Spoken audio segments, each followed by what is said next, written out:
요즘 넷플릭스 오징어 게임의 대박으로 한류의 힘을 떨치고 있습니다. 넷플릭스가 아닌 한국에서 만들 수 있는가?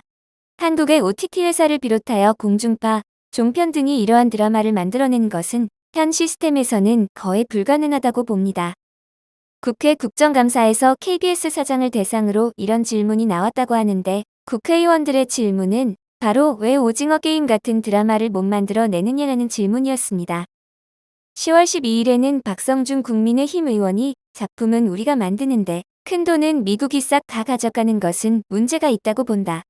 KBS는 왜 오징어 게임 같은 콘텐츠를 생산하지 못하느냐라고 묻자 이에 양 사장은 오징어 게임은 KBS 같은 지상파가 제작할 수 없는 수위의 작품이다. KBS가 할 수 있는 것들을 해야 한다고 생각한다라고 의견을 전했다고 합니다.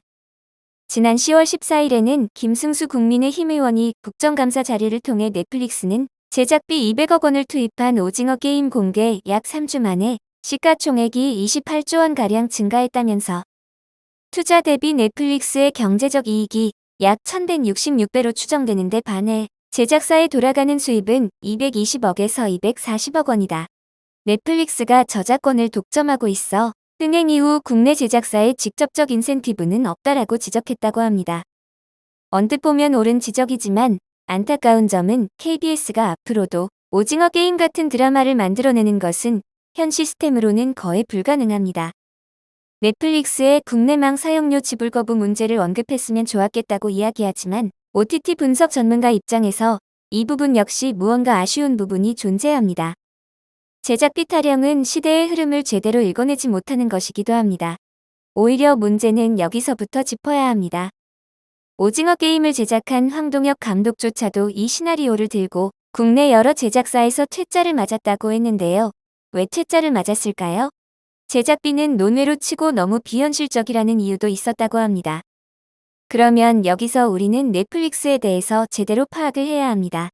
넷플릭스의 오징어 게임 성공은 데이터 기반 인공지능 추천 시스템으로 구성되어 있으며 내용 기반 필터링과 협업 필터링으로 구성되어 있습니다. 내용 기반 필터링은 콘텐츠의 내용 특성을 분석하는 시스템으로 시청자들이 원하는 콘텐츠 범주와 선호도를 파악한 후에 그에 부합하는 콘텐츠를 추천합니다. 넷플릭스는 이 콘텐츠 기반 필터링에 대량의 데이터를 반복 학습 프로세스를 진행한 후 최소 단위까지 추출하게 됩니다. 이 최소 단위로 추출된 데이터는 시청자들이 선호할 가능성이 높은 비슷한 범주 데이터들을 엮는데 이러한 데이터들은 분석 대상 콘텐츠들마다 고유의 특성 파일을 구성합니다. 반면에 협업 필터링은 콘텐츠 자체가 아닌 기존 시청자의 콘텐츠 선호 정보를 분석해 타깃 사용자와 유사한 선호도를 보이는 사용자 그룹들에게 기존 시청자들이 좋아했던 콘텐츠를 추천하는 방식입니다. 즉, 타깃 사용자와 유사한 성향과 선호도를 가진 것으로 추정되는 기존 사용자 그룹을 가정하여 이들의 시청 패턴 결과를 기반으로 콘텐츠 추천 대상으로 분류된 시청자에게 콘텐츠를 추천합니다. 전 세계 83개국에 진출해 있는 넷플릭스는 콘텐츠와 시청자들에 대한 방대한 데이터를 가지고 있습니다. 이러한 데이터를 기반으로 넷플릭스의 추천 알고리즘이 시청자들의 과거 시청을 기반으로 사용자들을 위해 시청자 스스로 더빙 버전을 자동으로 선택할 수 있도록 제공했다는 점입니다. 예를 들어 미국에서는 시청자들이 외국어 원어보다는 더빙을 선호한다는 것을 파악하여 실제로 영어로 더빙을 진행하여 제공했으며 이러한 데이터를 바탕으로 한국 시청자를 제외하고 95%의 해외 시청자를 확보했으며 31개 언어로 자막과 13개 더빙을 진행했으며 이것은 결국 오징어 게임의 성공을 가져온 것으로 파악되고 있습니다. 과연 국내 OTT나 공중파 아니 콘텐츠 제작 업체들이 이러한 해외 시청자들의 선호 데이터를 이끌어 갈 수 있는 알고리즘 기반 추천 시스템을 가지고 있을까요? 만약 넷플릭스가 아닌 국내 OTT 업체들이 오징어 게임을 배급했다면 이 정도의 성공은 가져올 수 없었을 겁니다.